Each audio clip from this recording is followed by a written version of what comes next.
All right, and I would love to introduce our team here. So I am Meredith Williams, and I'm the Director of Capacity Building at the Capacity Collective. And before this, I was a professor for about 10 years of sociology, and then I wanted to come back and do work that's a little bit more on the ground and less in the ivory tower. So here I am, and I would love to introduce you to, let's start with Helen. Hello, everyone. My name is Helen Hammer. I joined the Capacity Collective in December, and I'm a program analyst on the data management side of things. I don't believe I've met most of you, so I'm excited to talk with you all today. And my name is Jennifer Ruppelt. I'm working as a program analyst as well on the capacity building side of things. And I've had the chance to work with a few folks that are on the call today, so I'm excited to see you all here and yeah, be able to share this time together. Did it switch to agenda? I just want to make sure I'm doing this. Okay, so this is our roadmap for today. So we are going to, Jennifer's going to start our conversation talking about what is a data culture. It's usually a good way to start if you're going to have a whole workshop on it, right? And then Helen will follow talking about why should we even care? Why do we need a data culture? And then we'll talk about our 5 steps or 5 aspects that we want to share with you today about a data culture and how to get there. And that's making the data meaningful, celebrating successes of all sizes, normalizing data, but also normalizing high quality data, creating a culture of hand raising, and we'll define that in a moment. And then we're going to talk about feedback loops, and we'll sort of introduce the concept of it earlier, but then we'll get into more depth. So any questions or needs before we jump in? All right. One other just little detail is we have something that we call Empower Tools. They're handouts. They're just 2 pages or kind of 1 page back and front. So 2-page PDF handouts where we've tried to take some of these complex concepts about data and tried to make them accessible. And it's just sort of a cheat sheet on some data related topics. So during the presentation, if you see the little symbol down in the corner, that means we have an Empower tool that relates to that topic. And we've put the title of the Empower tool there.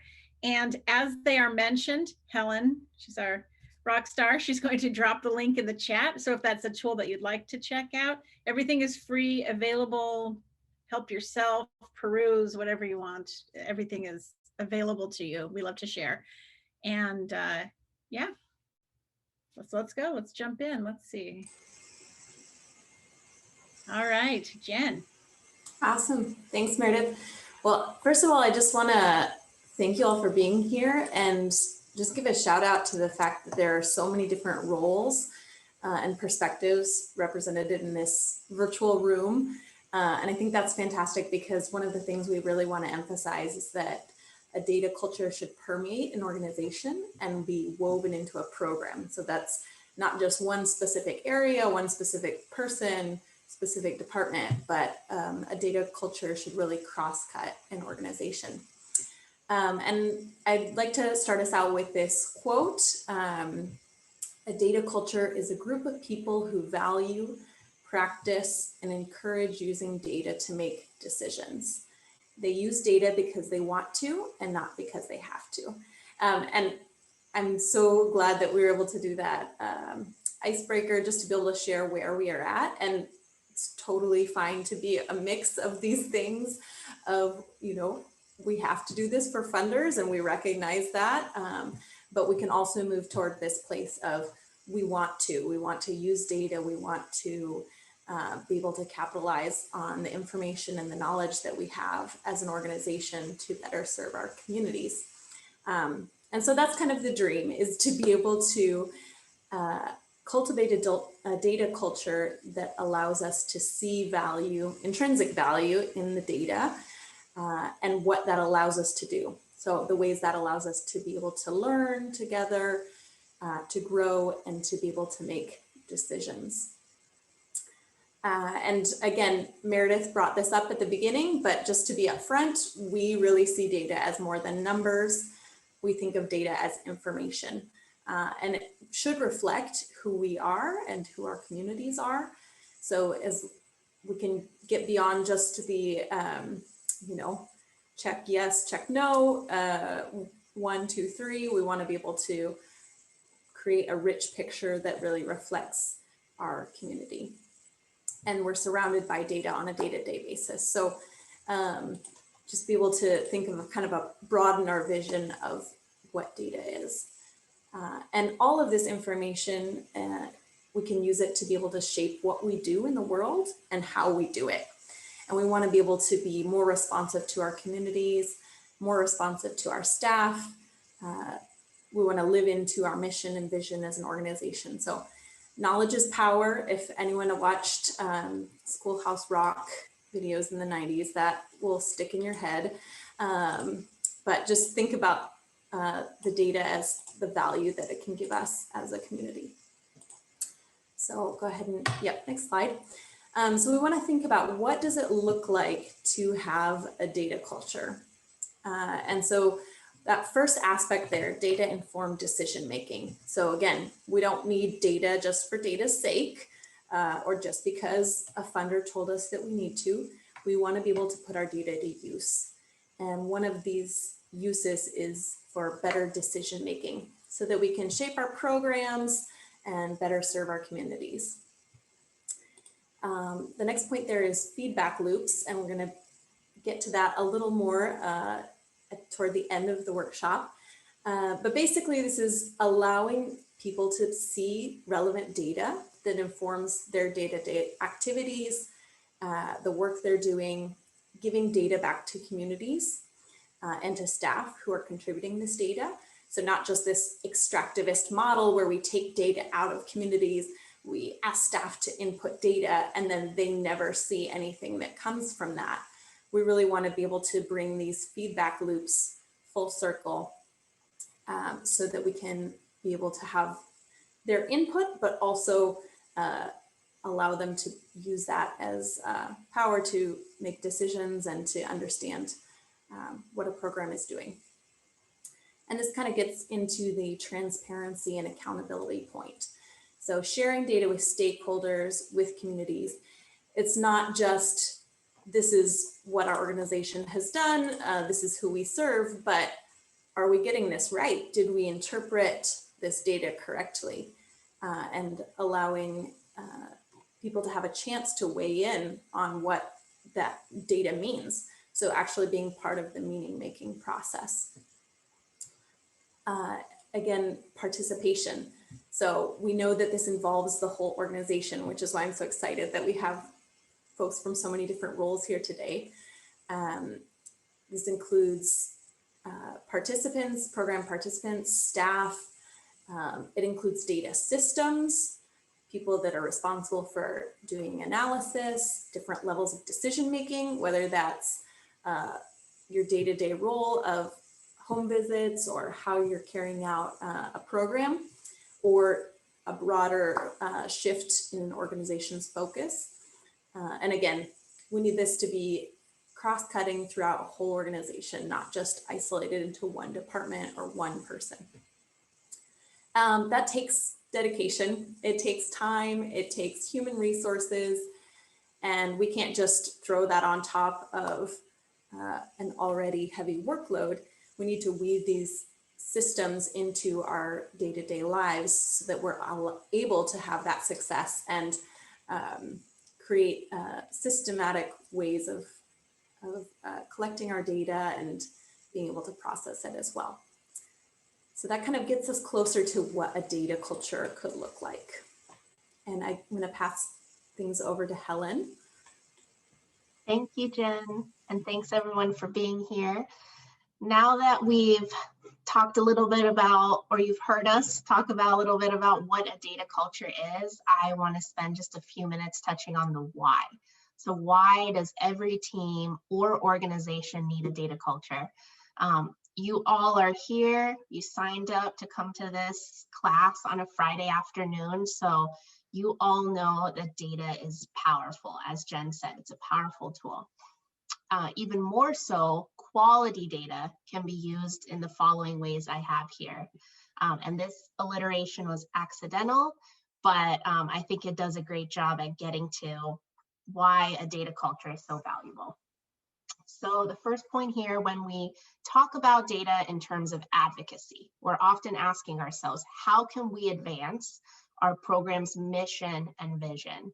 And we recognize that data is a universal tool for advocating both on behalf of the community's needs, and hopefully alongside the community and for the internal sustainability of your organization.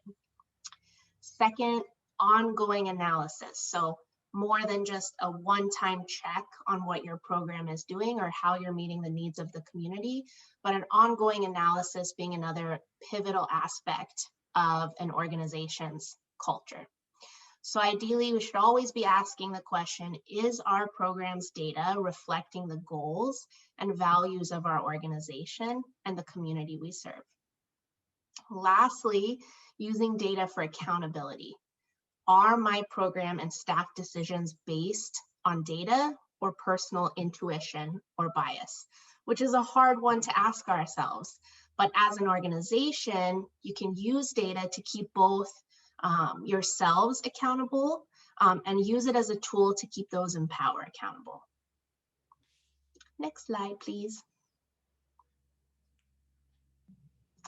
So in thinking about a data culture, it is more than just recognizing the importance of data, but truly creating an environment where data is both understood and effectively utilized. That is what we mean by changing the narrative around data. So we know that data is intimidating. It's often thought of as numbers and statistics, but as we've mentioned, Meredith mentioned, data it's the stories, it's the lived experiences of our community. So shifting the narrative there within our teams. The second point here, providing your team with the language and tools to engage with data, we recognize is so important, because if you don't know how to talk about it, if you don't know how to ask the right questions, of course it's going to be intimidating and it's going to prohibit your team from analyzing and asking questions of the data and really reflecting on, is the data properly reflecting our services? So we know if you're empowering yourselves and your team to talk about data, it's going to result most likely in data quality, so the data being accurate. And we'll dive more into what high quality data is a little later on today. But it's also going to increase transparency between your team and hopefully between the leadership and those who are on the ground every day, as well as result in program efficacy. So I'll hand it over to Meredith. Thank you. Any thoughts, questions so far? All right, great. So we want to spend kind of the bulk of today talking about how do you build that data culture? You can see, or you probably already know that it's going to be helpful. So how do we get there? And how do you cultivate a team or a space where people want to use the data, they're engaged with the data, they're talking about the data? So we're going to talk about 5 suggestions. First, to make the data meaningful. Second, and we saw these in the roadmap, celebrate successes of all sizes, normalizing high quality data, creating that hand raising culture, and we'll define what that is, and then we'll get back to those feedback loops. So we'll start with making the data meaningful. And really, if you only remember one thing from this whole workshop, please let it be this, that if you want a data culture, you'll need to make the data meaningful. I'm guessing that most of us did not go into this work because we just really love paperwork. We just love data entry. Okay, Aaron, that's probably why Aaron went into the work, but like you get into this work and you joined this wonderful world and you do this and you get up every day because you care about the people, because you care about the families, because you care about making our society a better, more equitable place, right? So that has meaning. That gets you up in the morning. Doing data gets some of us up in the morning, but not all of us, right? It can feel like busy work if you don't see how it's part of the bigger mission and vision. So then how could you make the data meaningful? We have a few suggestions. First, include staff in decision making. When you're deciding what to even collect, when you're deciding how to use that data, when you're deciding what's important for your program goals, include staff. And when we say that, we mean really everyone at all levels of your organization. It shouldn't just be that the people in positions of power are saying, and now you will do this. If you want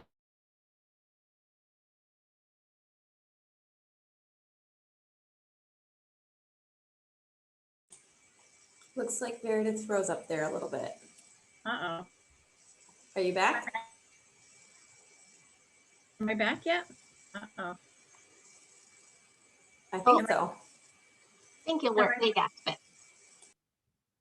Oh, okay. Am I? you're good. We're good? Okay. You're good. If that happens, take the baton and run, team. Okay. All right.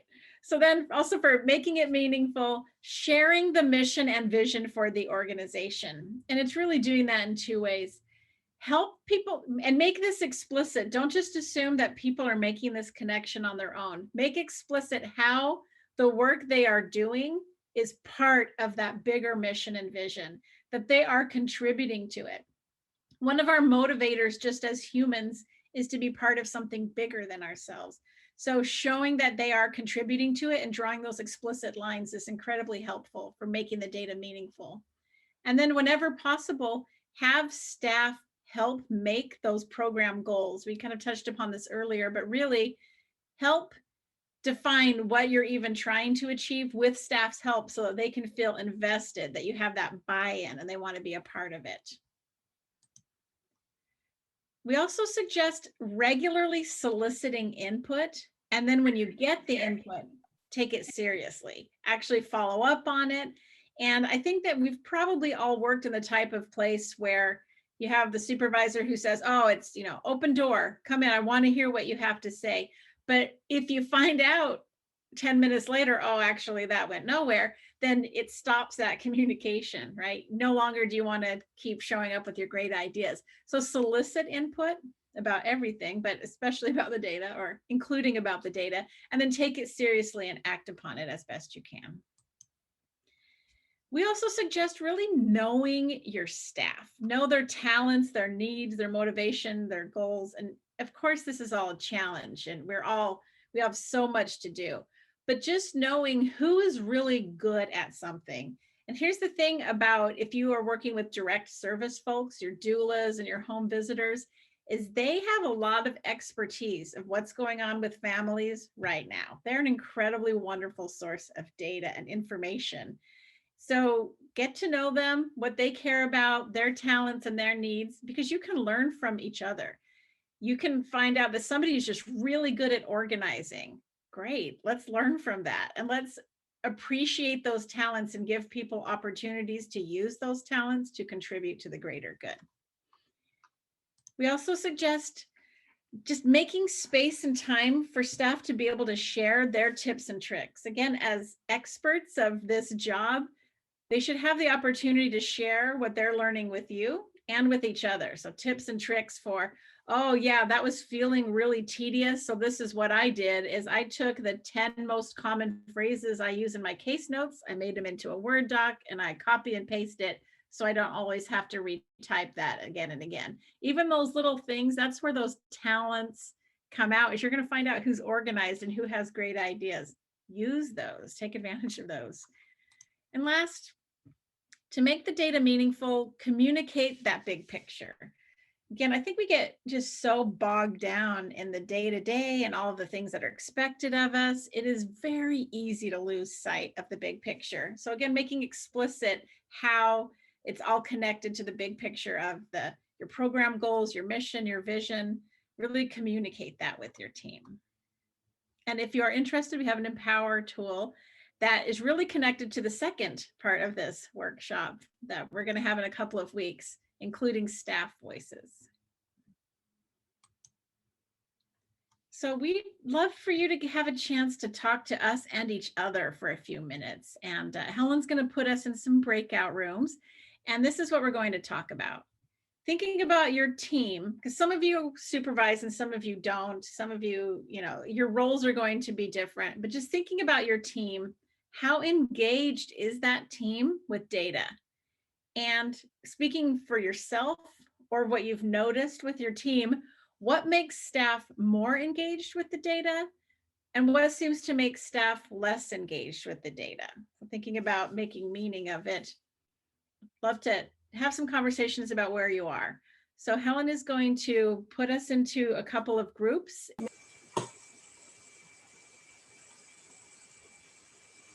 Yeah, are we mostly back? I think so. Okay, wonderful. Well, I would love to hear, what did you discuss in your groups?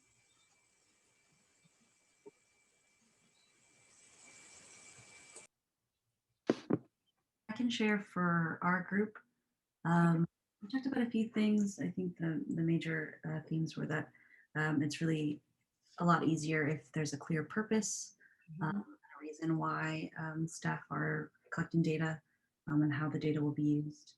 It also helps when supervisors are engaged with the staff, leading by example, and that sometimes it's not so much about whether or not folks want to do it, it's whether or not they have the know-how and the knowledge.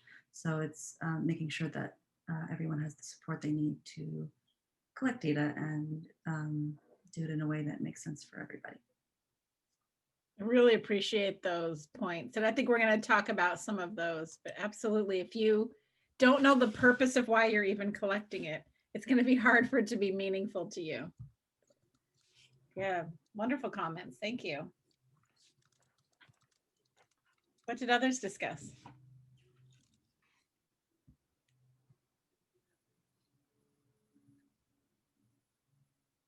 I had mentioned that if the data is not being used every day, like collection of it, and you're kind of revisiting it when you have to do the reporting, it makes it difficult for staff to be engaged in it, because part of it is like you forget how to do it.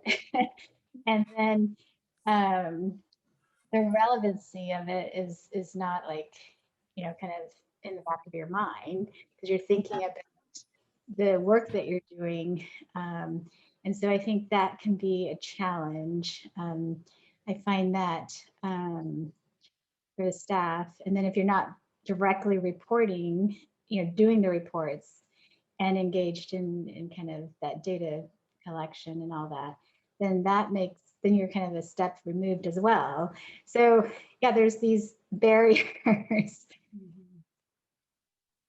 Yeah, I agree. If you think about it, twice a year, you know, when it's the semi-annual reporting for BSK, that it's only going to be painful, or it's only going to be that thing that we have to go through twice a year. But I'm curious, has anyone ever taken the reporting that they do for funders and even shown it to your team? Even then, it feels like reporting just goes to the funder. It just gets launched out into the abyss. It isn't even shown to the people who are doing the data collection, right? So then how do they know what story is being told and why? Yeah, there's a big detachment from it when it's just reporting. And I don't know, data did not come easily to me. Just out myself. It's the lowest grade I got in my degree was in statistics, because it just didn't mean anything to me. It was hard. It was trying to teach language every time I tried to do a homework assignment. And now it's my whole life. It's so strange to think about that. But it's because when I started to work with real data and it was starting to tell real stories, and I started to go, oh, okay, this is magic. But until then, it just doesn't mean anything. But I think that really gets to Jen's point earlier about it has to be woven into your daily practices, or enough that it isn't just like, oh gosh, let me dust off that part of my brain. It's reporting time again. Wonderful. What other thoughts or what other things did you discuss?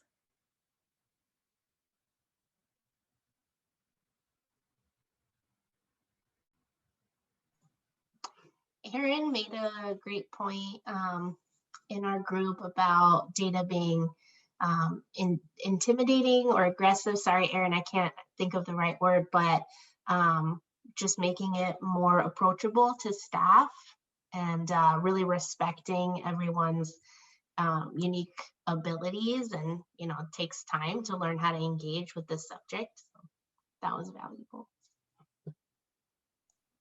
Yeah, my point was essentially basically what Helen said, but I think just giving people the permission to not love data. Like, you don't have to love data. Like, data can be kind of mean and prickly, and using it strictly for accountability can make data feel terrible. So trying to avoid that yucky feeling from data as much as possible is like, yeah, is critical. Yeah. Oh, yeah. And if we think of the history of data and research, so sorry, data hasn't always been used for good, right? Data has been used in some really terrible ways. And we've been able to collect data in some really kind of horrifying ways that we've had to be reflective about. So to go from a place where data has been used as a weapon against your community to now you're supposed to be a cheerleader, there's going to be there's going to be some evolution in between those two places.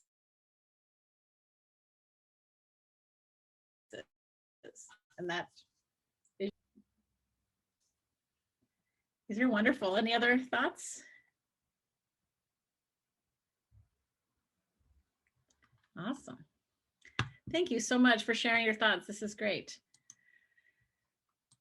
All right.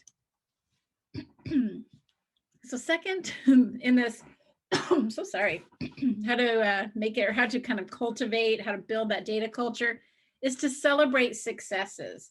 And what the point is that we want to make today is that if you wait around to just celebrate the big successes, those big wins, then you're going to spend a lot of time in between those successes, right? We all know what it's like to wonder, why am I working this hard? And for a lot of us in the nonprofit sector, we think, is it worth it? Am I making a difference? If I go work for that other company and make twice as much, I mean, is that a better bet? I mean, it's the nonprofit sector is just notoriously, you're working really hard and you're getting underpaid.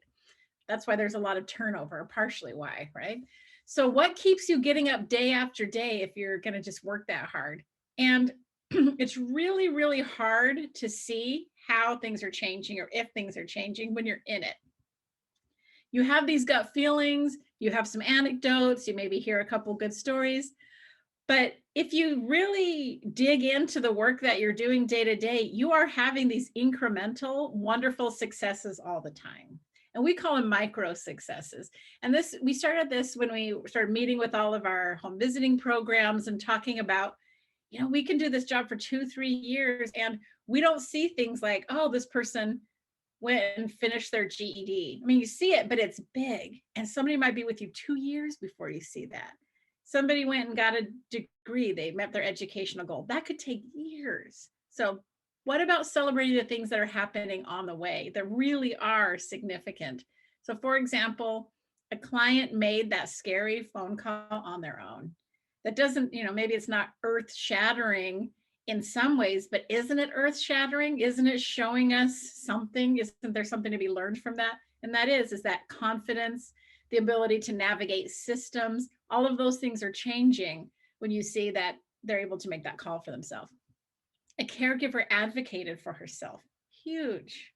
I don't know about you, but I was raised in a culture, just shut up and wait to be told what to do, stay quiet, don't ruffle any feathers. So to advocate for myself is something that I had to learn. And so that's a huge part of my story and my life. And so how is that not a big thing that we could be celebrating with the families that we serve, right? But also just internally, let's celebrate that staff got all of the data in on time this week. High fives all around. Let's have some cookies, just some way of celebrating those little incremental things.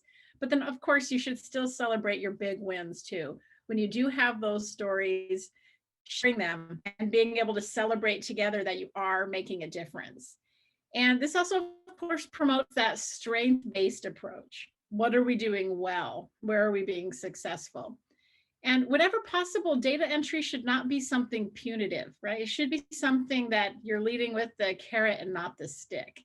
So really attaching it to something bigger. So not only should these be things that you're discussing, but ideally you should try to capture those. If you have a database where you're able to make some changes and you're able to add a field, we work with a lot of home visiting programs, for example, and we've asked, or we've been able to help some of them get a field on their home visiting form. So every time they go and meet with a family, there's a box to put, were there any successes? And sometimes we even have two boxes. Were there any small successes? Were there any big wins? And then when you go to look at the data later, you actually have all of those in your report. You have all of those in your database. I don't know if you've done grant writing, but if you're the person who does grant writing or reporting, and it's that time, it's due in 2 hours, and you're like, oh, I need some success stories. Where are my success stories? And then you're just trying to go through 6 months in your brain. Oh, we've all had that. How wonderful if you're collecting it, if you have a system for collecting those successes, and then you have them at your fingertips, and you're ready to share those with the funders, share those with the board of directors. So if that's something that we can help you with, please do let us know, because we love helping you to be able to integrate and be able to really celebrate all the things that you're doing so well. And I'd love to ask the group, are you collecting any of successes for your organization or your program? What do you measure for those kind of successes? Big wins, small victories, anything?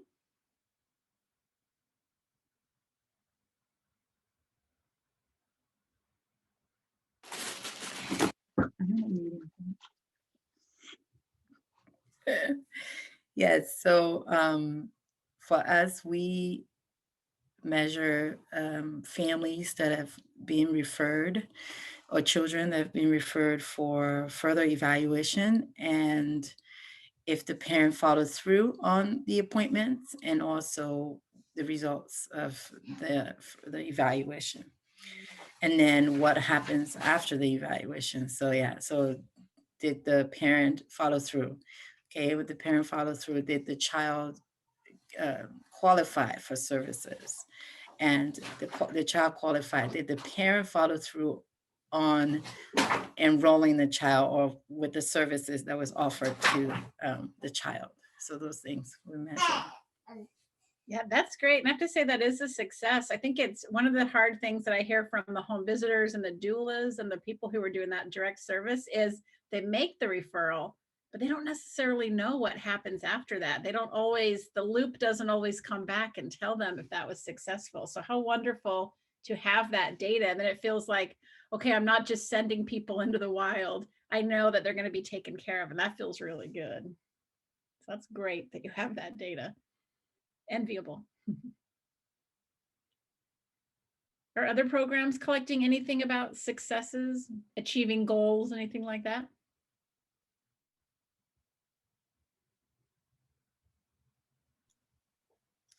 For RVC, we're not direct service, so we're a step removed, so our successes look a little different.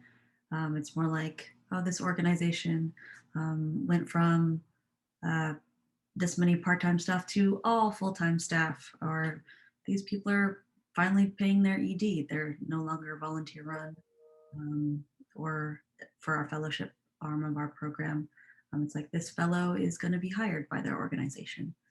So it's successes like that we track. We try to do that monthly. That's great. Yeah, that's another model that I've seen.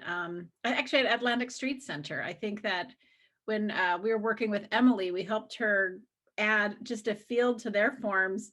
What is that micro success of the month? What was your favorite success story of the month? And then when she goes to do reporting, she has at least one from every home visitor. So she has a whole sort of packet to choose from, which I think is really cool. So yeah, I like that you already have it built into your structure that you're doing it monthly. I think that's really smart. Yes, I work for Atlantic Street Center, and we do build that into our structure. A lot of our meetings, we talk about the successes, big and small. I work in resource development, so I started out on the program side, and now I'm in development. And I always remind staff, one, it's key to stay in touch with staff, especially staff that are doing direct service. But I always ask them, you know, like, I know that right now you're bogged down in the work and you can't really see the successes, but what are some of the goals that your participants have accomplished, that you guys have set together and your participants have accomplished? Because that's a success if they've, you know, accomplished any of their goals. And so sometimes you have to go back and just remind them of why they do the work. And so on those days when they're like really bogged down and they can't see beyond trying to get out of that ditch for the participants, that there are successes that are happening. There are those little milestone successes that are happening. Yeah. Oh, I love that. And I love your point to keep in touch with staff. And they do get bogged down. And so it's hard to do everything and be in the middle of it all. So that's wonderful. And to have a system of collecting it and celebrating it. And I think I said this before, but it's so much more strength-based. Instead of just talking about the risks and the problems that our families are having and communities are having, we get to have conversations about, look at these great things. I think that is wonderful.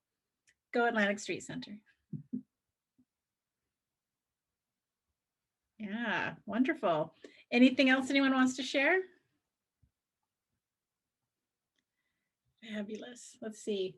Oh, we're actually a little bit over an hour. So I just thought maybe it'll give us a moment to stretch. And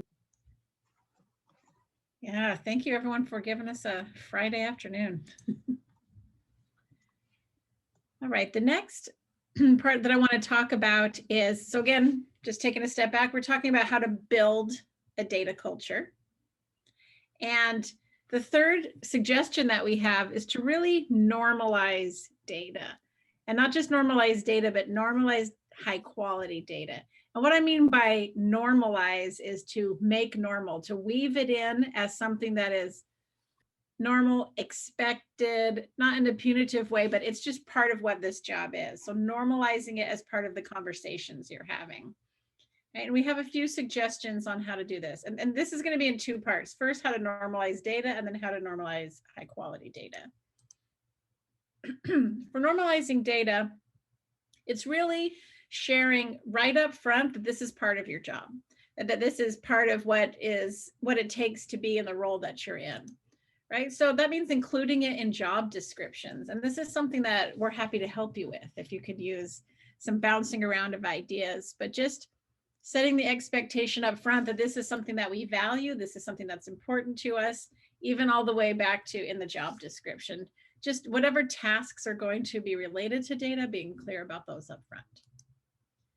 Also, you can really normalize data and get people talking about data, but by just including it in your internal communications. So when you have news, when you have announcements, including some data points to just show this is part of the language of our program as we speak about data and we talk about these things. What's important here, though, is to not assume that everyone knows how to consume data.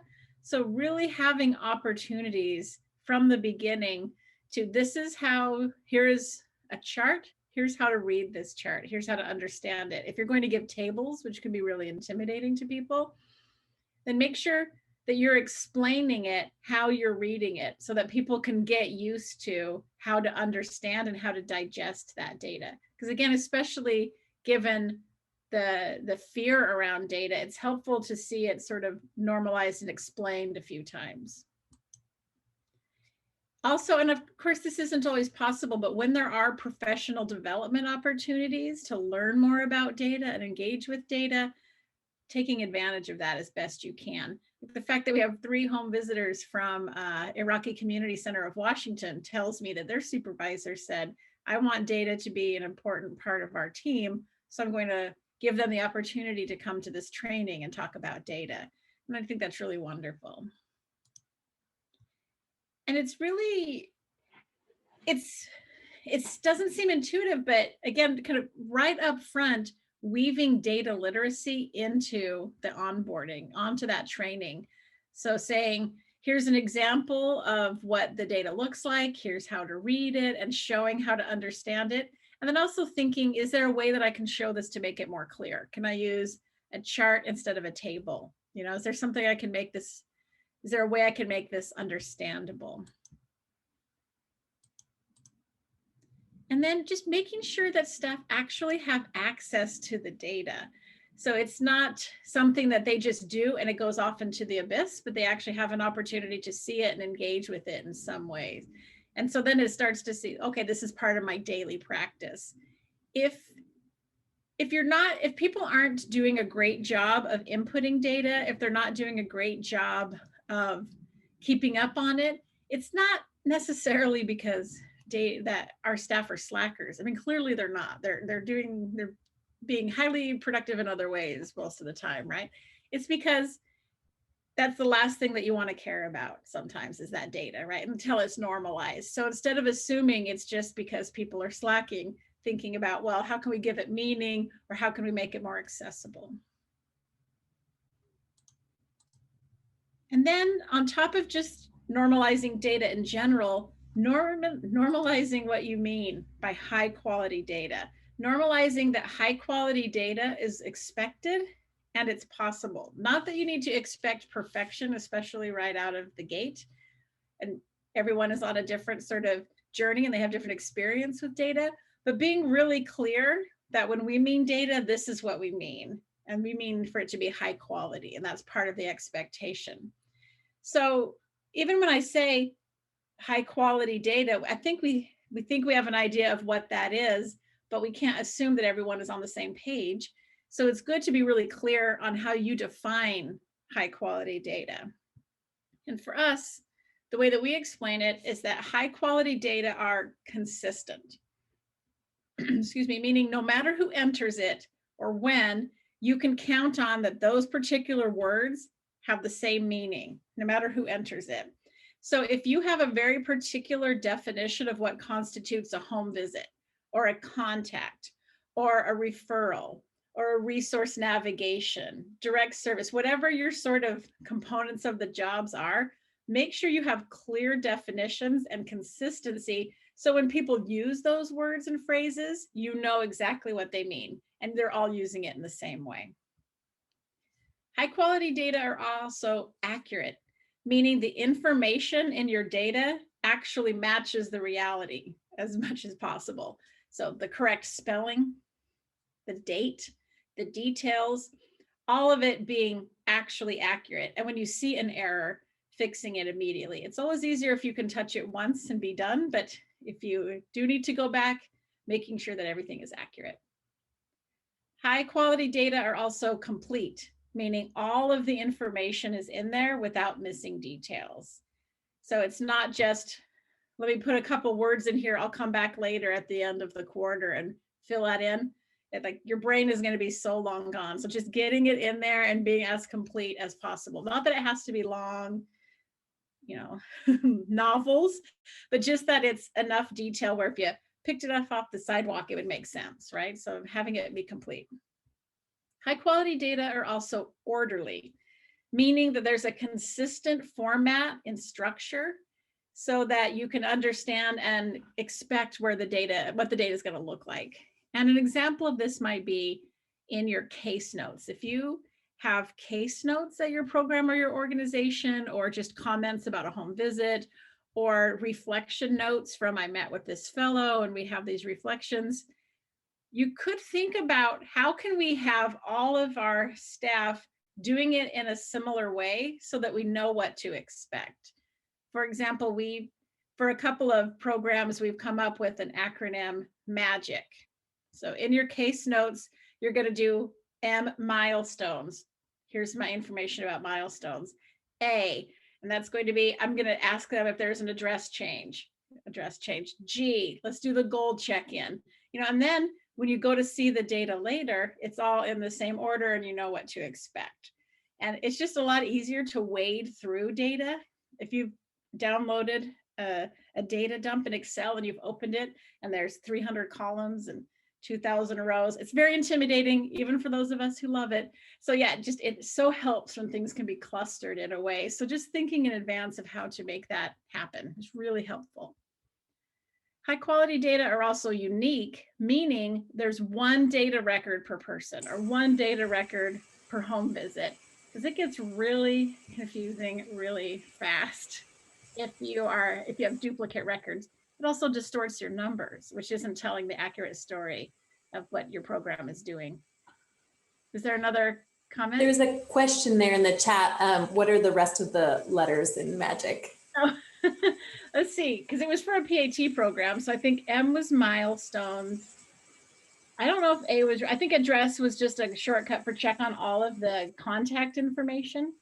It looks like Erin dropped in the chat there. A, activity, which activities you use, goals was the G, updates on client goals. I is info updates. So there's the address piece, income, and then challenges, current stressors. Yes, yes, the stressors. Yep, it was a PAT program. So thank you for remembering that. She's also plugging that it's in the Empower tool. So if anyone wants to check that out. That's true. That's true. Thank you. Yes, good question. Yeah. So, and my team will tell you, I love naming things just a little bit too much. So you want to come up with an acronym? Call me. We'll do it all day long. All right. And then, of course, high quality data are timely, meaning you're doing it when it's fresh in your mind. You're collecting it when the moment has happened, not 3 days later, 3 weeks later, 3 months later. It's so much harder to get your brain back into that place. Data entry is a little bit about time, well, a lot about time, but it's also about the cognitive load, how hard it is on your brain to process the data, to put in the data. And it's just always easier if you do it while your brain is in that place. It's just easier.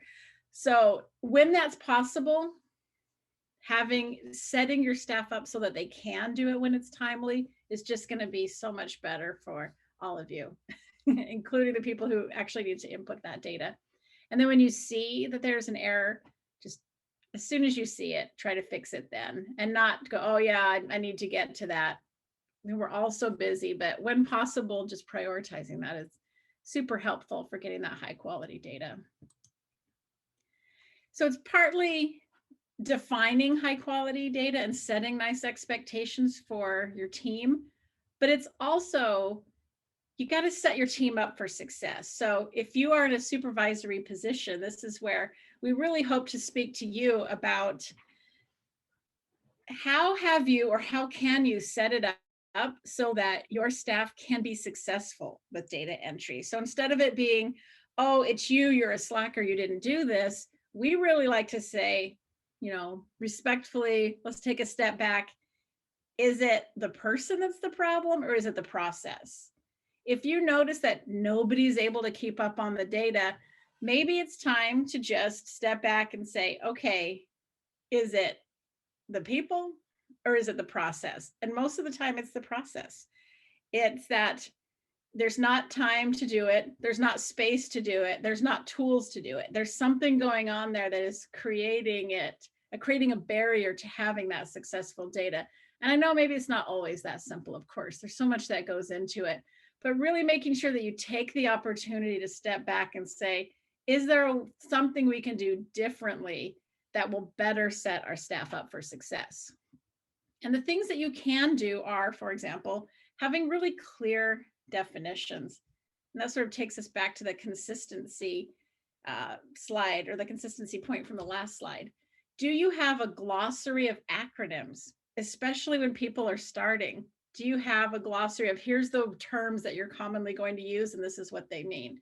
Just things like that, having clear definitions of what you want and what you need. And then, was there sufficient training? And I think that most of my jobs have been sort of tossed in the deep end, and I think that that's kind of how it goes. But if you really want high quality data, there may be some investment up front about expectations and how to do it. You can also set your staff up for success by following up when there are questions, when there are concerns, when you've shared data, when people have brought concerns to you. Follow up, take those seriously, show that data is part of our ongoing conversations day to day. And also, it's an opportunity to learn from each other. So following up, building it into your agenda, for example.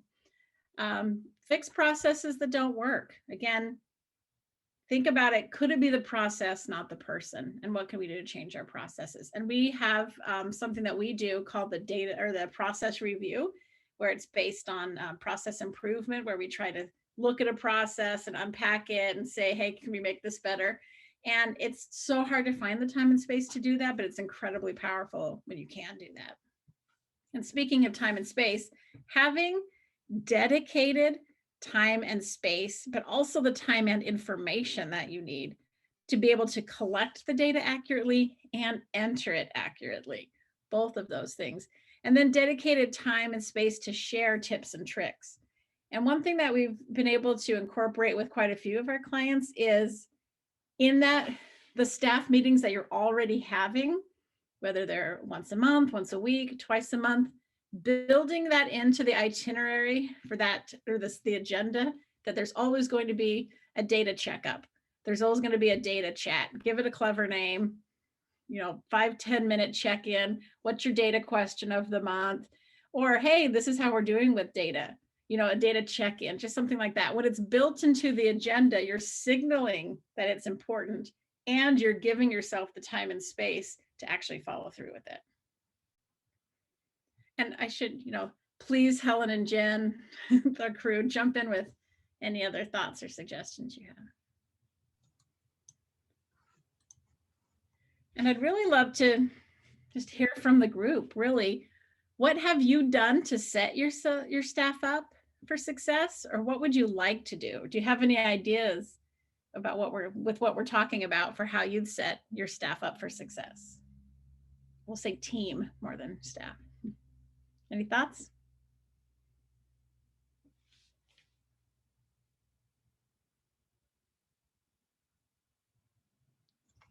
In our earlier, sorry, Teresa, if you're going to say something. Earlier in our last breakout group discussion, we talked about leadership modeling, data quality and data entry. And I certainly do believe that sets up staff for success. Interesting. Yeah, that's a great point. One of the things that I am trying to incorporate is that the last hour of the day, kind of like wrap up.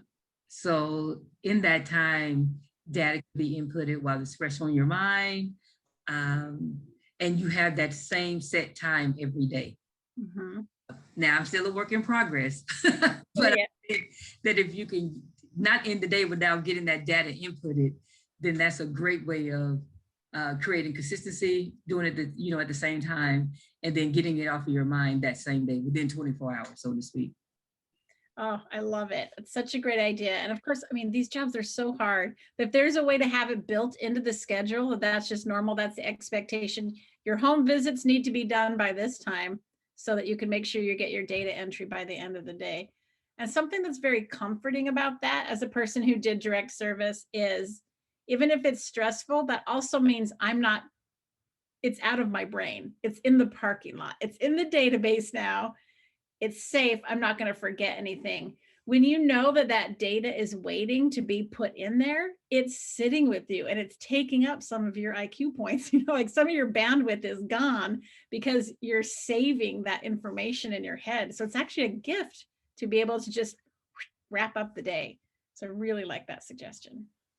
I was going to say that one of the ways that I try to set folks up for success is kind of doing a two-pronged approach with how they're given information on how to do the technical aspects of data entry, and even kind of try and add another layer on it where there's written documentation and there's that face-to-face kind of walking it through the first time they do it. And then that kind of frosting on top is, if you have any problems, bug me. There's no dumb questions. There's only sad questions that don't get asked.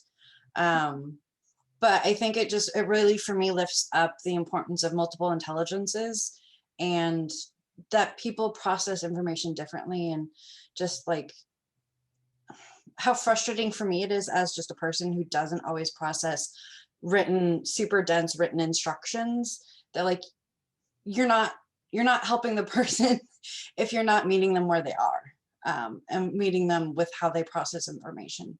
So that I think is critical. And I've seen when it doesn't happen, what happens, and when it does happen, what happens. And it's super important. And then how would I like to? I would love to be able to give them more reports. more reports just for them to check their work, and more reports for them to see their successes. It's just not something that our system is really set up to do well or efficiently, but getting them closer to their own data is something I would love. Yes. And I do this to say, like, yeah, we're working on it. Yeah, we're actually working with Erin right now, Lynn and I, on trying to come up with a system that, yeah, once a month you can see, oh, this is how I'm doing. This is, oh, look, my families are meeting their goals. Oh, look, just some sort of visualization. Yeah, if it's possible, Meredith will find a way for me. Maybe Lynn this time. We'll see. With our whole team, that's why we're the collective. We put our brains together. We figure out everything. I love these suggestions, beautiful suggestions. And what a great point. I can't believe how many jobs I've started and they put you in a room and they say, watch these 12 modules. Okay, that's going to be helpful. I mean, that just doesn't work for me. And neither does reading a bunch of, 6-point font documents. I need to try it. I need to, because then it comes to life. It's more meaningful. So love that. Other thoughts? Awesome. All right. Oh, please. Add that what I've done in the past with staff that were like lagging with their data was during our one-on-one, I would just open up the whatever database that they're supposed to be putting it in, and then we'll use that time. We'll kind of go through it. They'll see what's missing, and then I'll just ask them like to just do it as we're on in our meeting one-on-one, and if they have any questions, they can ask me about it. And many times I've found that that's when they ask the questions. Oh, what am I supposed to do here? Oh. I think that's an agreement. Yeah, so that kind of is helped really, really much nowadays. I don't have to tell them. By the end of the month, when I go in there, all their notes are in there. So it's been hard. That's the dream. That's the dream. Oh, that's one. I love that suggestion. It's like the investment in time up front, but you've signaled the importance. You've been available to answer questions about it, and you meet people where they are. I think that's a great strategy. But if you're already doing reflective supervision or supervision in some way, weaving that into the process, that sounds great. Thank you so much, everyone, for sharing. I love this. This is great. The next piece of building on that data culture is creating and maintaining a hand-raising culture. And what we mean by that is a culture where it's safe to raise your hand and say, hey, I think about something differently, or hey, I have an idea. So it's safe to do so, but it's also going to lead somewhere. Again, when we talk about, that one manager that says, like, please bring me all your concerns, but my door is always shut and I only see you once a quarter, actually following through with it. So you have a hand-raising culture when people are willing to say, ooh, I have an idea. I think we could do this better. Or, ooh, what if we start asking this question? And people know that first, it's okay to put their input in. And then 2, just that you're going to follow up on it, that you take it seriously, right? And there's this concept we use. We have kind of an adapted version of lean management that we use when we look at process improvement. And there's this concept in lean management, respect for people. And there's sort of a surface level way of understanding that. Okay, respect for people. Yeah, and you okay, that makes some sense. But if you really dive into it, there's a deeper meaning that they're trying to get to. And the original Japanese translation is, instead of just respect for people, it's holding precious what it means to be human. And that's very different, because what that is that's a reminder that we're not robots. Our staff aren't robots. The people we work with aren't robots. We're not machines. We're not just data machines. We are kind of machines, but we're whole human beings, and we bring all of that with us everywhere we go, right? And that's just core to thinking about if we have this kind of capitalist view of your value comes from your productivity, then that isn't respecting the fact that we're whole human beings, right? Our productivity, quote unquote, is more about our creativity and everything that we're able to sort of dream of and accomplish and discuss. It's so much more than just being a robot. So recognizing the humanity and thinking about it that way, thinking about how to have a culture where the full human can show up, the full human can ask questions, and we're going to take that seriously. If you want to have a hand-raising culture, if you want to have a data culture where people are saying like, ooh, I have an idea. Ooh, I think I figured out a way we can do that even better. Then you have to cultivate that respect for humans. You have to cultivate that seeing humans as whole complex beings. And really humans need a few things to be successful. And in their work world, what they need is a clear line of sight, that you really draw that out, that what you're doing here, this work you're doing is connected to your values. Like that needs to be drawn out and made explicitly so people understand how it connects to the bigger picture. And humans need a good team, a team where you can feel confident and be yourself, right? Because again, you're not a robot, so it shouldn't be about playing a role. It should be about being yourself. And ideally, humans can use a supportive, immediate boss. So people work best for people who are fair, people who show them how to do something, and for people that take their opinions into account and take them seriously. That is really a model of success. And people also need an intuitive work environment, a work environment where they know what to expect, it's consistent, it's reliable, and so it just makes sense. And humans need stability and they need a place to grow. So as much as possible, which has been so challenging during the pandemic, but just stable working conditions, however possible, and also opportunities to show initiative, opportunities to be creative, opportunities to develop your skills and talents and your goals. And humans just do better when we have all of that. And we don't necessarily have to break out. I know that we just have about 20 minutes, but I'd love to just ask this of the group. Do you have a hand-raising culture in your group? What got you there? Or how can you create one?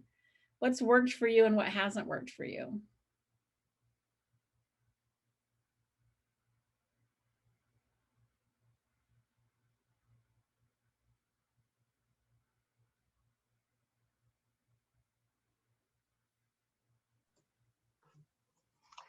I'm happy to share. Yeah, I've been in the nonprofit social services sector a long time. And I honestly don't say this just to give credit to my team, but one thing Meredith does as a leader of our team that I really respect is once a month, she gives us all opportunity to reflect on our role and our goals as a whole. And it's really approached with a genuineness and a provision of space that if something isn't going well, that you can be honest about that. And we all know what it's like to have those meetings, but there's no trust that what you said isn't going to be used as a reason against you, or you get in trouble or something like that. So the intent behind it is so important. Well, thank you. I could share one thing that I felt didn't work well at a past organization, and that was it wasn't exactly encouraging hand raising, but the one venue in which my team was encouraged to like raise issues was in a big company or like big organization meeting, which I think is problematic for a lot of reasons. I mean, we present a lot of findings and impact and say, you know, does anyone have concerns or questions? But you know, if that's the only venue in which you're offering people a chance to, you know, raise their hand or question what you're doing, it's not very likely to get a lot of responses. And we didn't honestly get a whole lot of responses. Big surprise, because, you know, that's kind of intimidating with everybody watching you and with leadership there. And so I liked the intent, but I think we execute it well enough to get people in spaces where they could reflect maybe individually or anonymously, or just feel a little safer to share. Yeah, thank you both for sharing. That makes it feel like it's not genuine, that you're not actually asking, you're just asking for symbolic reasons instead of I actually want to learn from this, right? And we're all smart human beings. We see right through that.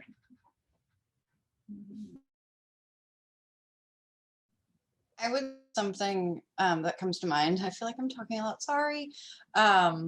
Is when you honor a question, even if it's a big question, you say, let's set up a time, and then within that day, you set up the meeting invite, so that you're honoring even the big questions, because those big questions can be really transformative. But I think that goes to that authenticity that Meredith was just talking about, the like, don't ask if you don't want to hear, because it's really freaking annoying to be asked and to say, and then nobody listens. Exactly. And you figure out quickly, well, okay, I'll never bring my good ideas up again. Check. Yeah, thank you. Any other thoughts?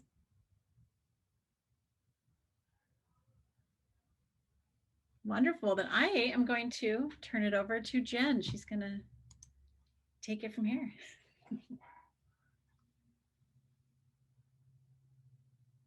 Oh, you're on mute, Jen. I know this happened to me in the breakout room. It's only been a year on Zoom, so I don't know. I should get the hang of it here soon. Our last point here on our 5 points of developing a data culture is this idea of feedback loops. And we touched on it just a little bit at the beginning, but the idea here is to really be able to create and maintain these feedback loops so that we are not just extracting data and sending it out into the ether, out to funders, out to the board, but we're actually bringing it full circle into a cycle of sharing and reflection, and be able to bring that back around. So the idea of gathering feedback, this is something that you all are doing, and gathering that data, being able to reflect on that, so process and analyze, be able to start to make some meaning, but then with that meaning that you've begun to make, be able to share that with the community, with the staff, whoever's involved, and being able to say, did we get this right? Does this really capture reality? Are we missing something? Because sometimes our data doesn't tell us the whole story.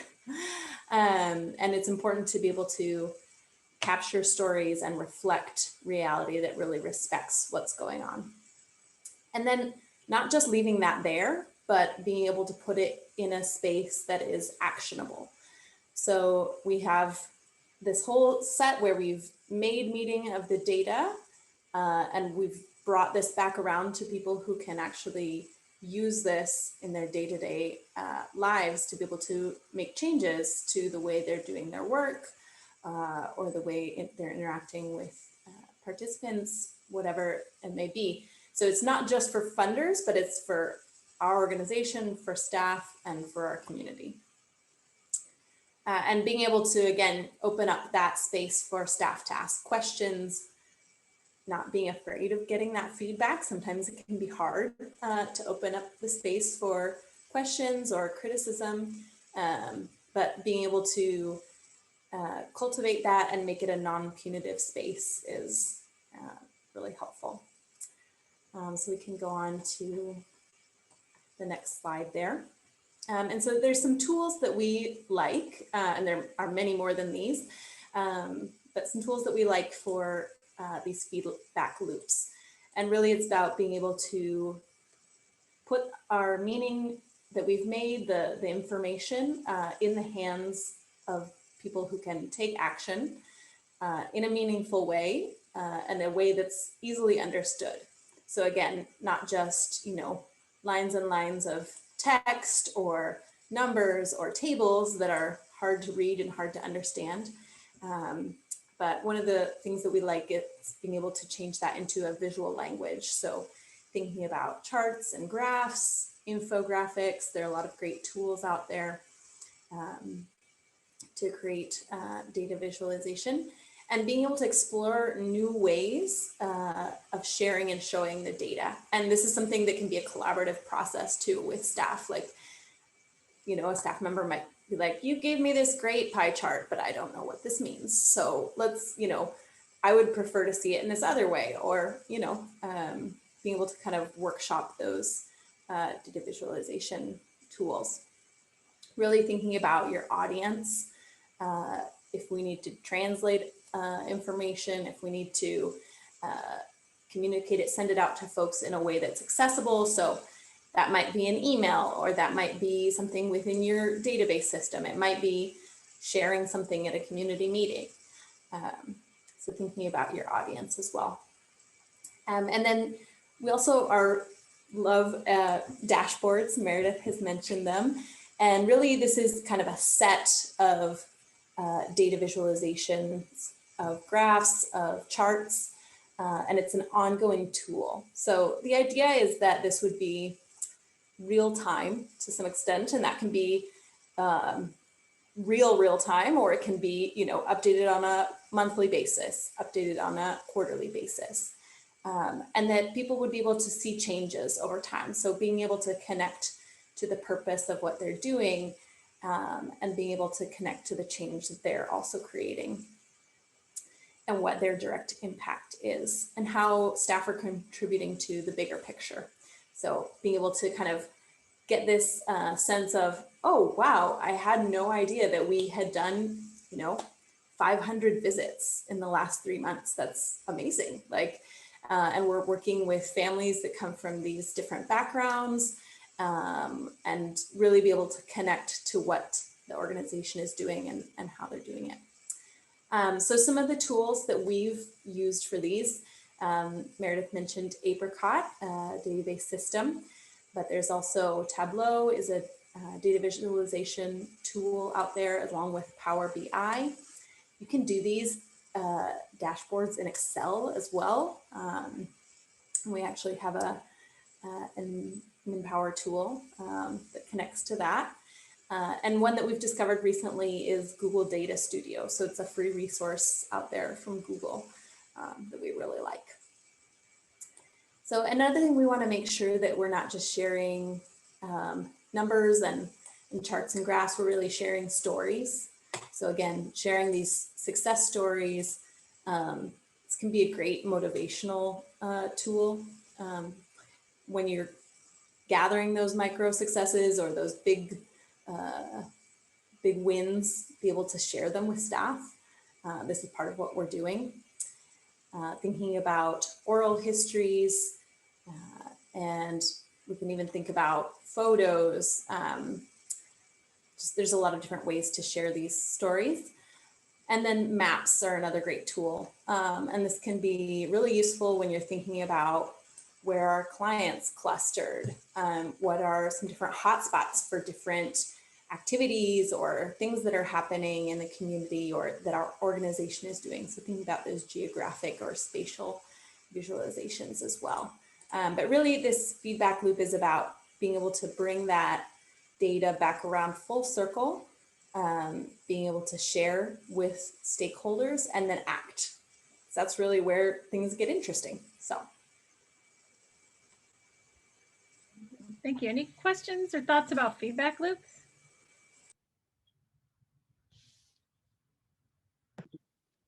I have a question. Jennifer, you were mentioning some of the dashboards. My question is about Airtable. Just kind of, what are your thoughts about that platform? Yeah, maybe Meredith and the rest of our staff can jump in here as well. I know that Airtable is really useful as far as like a database system. I have not used it for data visualization, so I don't know if anyone else on our team has had experience with that.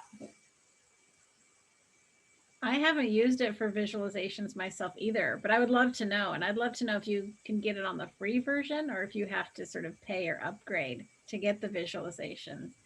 So we should look at that with you. And if worst case scenario, if we have to export it into a template where in Excel, you can just kind of, hit refresh and have it update your charts, we'll do that. I think that that's going to be so helpful. Yeah, the reason I'm asking is I think we, through BSK small grants, we were thinking of, as one of the asks for like the tech piece, and just curious. Yeah, we should definitely look into that and see what the potential is so that we're making sure we use, if you are able to get a small grant, we can use it most effectively to give you the most interactive data and something that you can actually look at change over time and things like that. Okay, thank you. Yeah, great. If there's any other Airtable pros out there, please let us know. Abby's our guru, our Airtable guru, and she's not here. Wonderful. I just wanted to then ask, okay, we've talked about our suggestions for building a data culture, making the data meaningful, celebrating those successes, normalizing data, hand-raising culture, and feedback loops. What's missing from that list? Is there anything that you would add from the group here?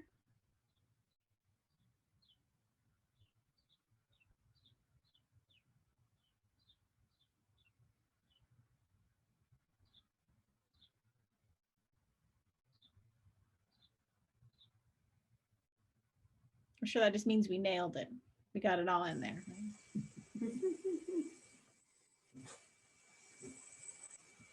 Great.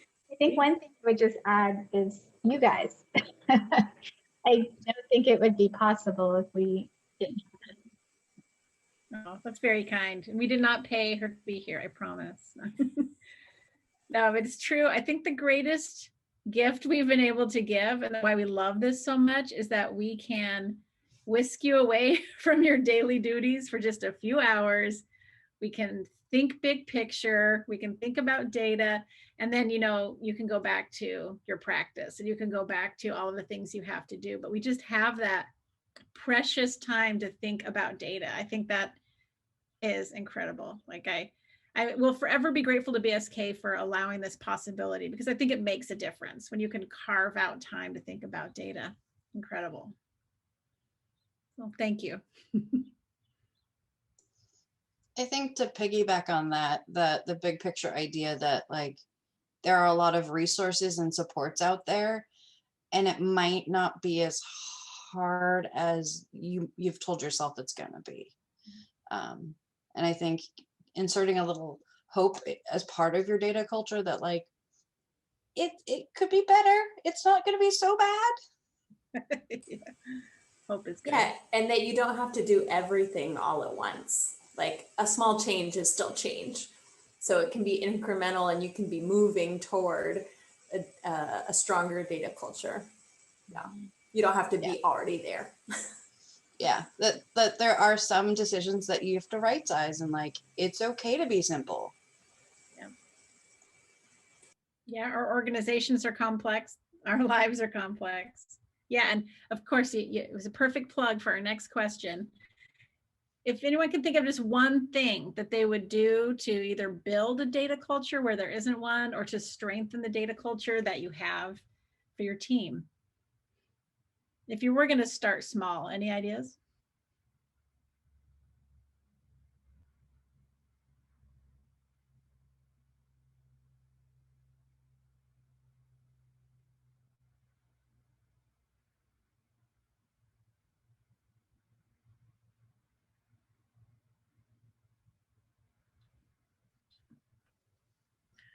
I like the magic where the is consistently entered. You know how you will follow along with it.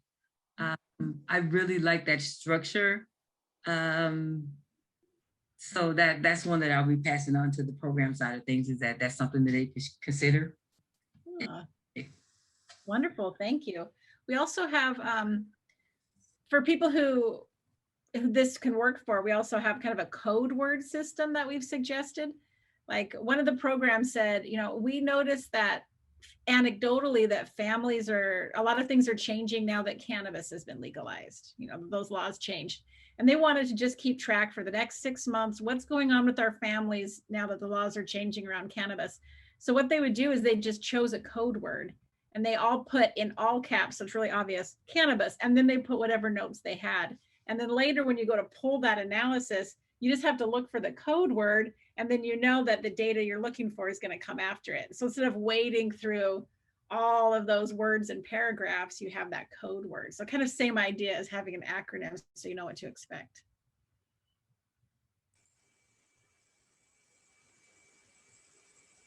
Wonderful. Since we just have 1 minute left, I'm going to jump here to say, we would love to hear back from you. If you're working on your data culture, we'd love to know how it goes. And please feel free to follow up with us anytime. And also, oh, we need to throw the evaluation in the chat to give you a chance to fill that out. And we can also follow up by email on that. But we'd love to hear your thoughts about the workshop today. And also, you know, if you have ideas for other workshops you'd like to see. And I do want to quickly show you our email addresses. And so it's just our first name @ and then thecapacitycollective.org. That's also our website. So feel free to help yourself. We have all sorts of tools and resources. And then just a quick plug that Engaging Staff Part 2 is happening March 20th and 21st. So again, same content on Thursday and Friday.